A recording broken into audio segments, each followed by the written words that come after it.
நம்ம யூடியூப் பார்த்துட்டு அதுலேருந்து ரொம்ப நாளாக ப்ராடக்ட் நம்மக்கிட்ட வாங்கி யூஸ் பண்ணணும் அப்படின்றதுக்காக வெயிட் பண்ணிவிட்டு நம்மக்கிட்ட ஆர்டர் ப்ளேஸ் பண்ணியிருந்தாங்க. அவங்க இது வரைக்கும் ஸ்கின் கேருக்கே எதுவுமே நான் யூஸ் பண்ணதில்லை. ஃபர்ஸ்ட் டைம் வந்து உங்கள் ப்ராடக்ட் வந்து நான் யூஸ் பண்ணலான்னு இருக்கேன்.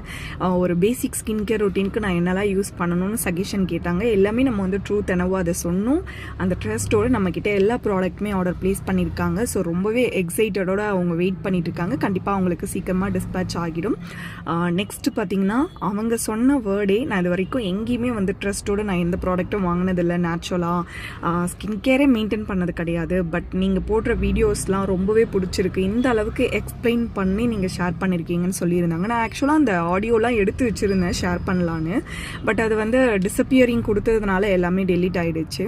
ஸோ அதனால் கொடுக்க முடியல. ஸோ அவங்க ஹேருக்கு ஃப்ளாக்ஸீட் ஷாம்பூ அண்ட் இன்னொரு கஸ்டமர் வந்து ஆரஞ்ச் பீல் சோப்ஸ், அதுக்கப்புறம் சீரம், மாய்ஸ்சரைசர்லாம் ஆர்டர் ப்ளேஸ் பண்ணியிருந்தாங்க. எல்லாமே ஹோலாக வந்து டிஸ்பேச் பண்ணி அவங்க எல்லாருக்குமே வந்து கரெக்டாக வந்து எந்த ப்ரோக்கனும் ஆகாமல் கரெக்டாக கொடுக்கணுன்றதுனால ரொம்ப கேர்ஃபுல்லாக நம்ம பேக் பண்ணி கொடுத்துட்டு இருக்கோம். தேங்க்யூ.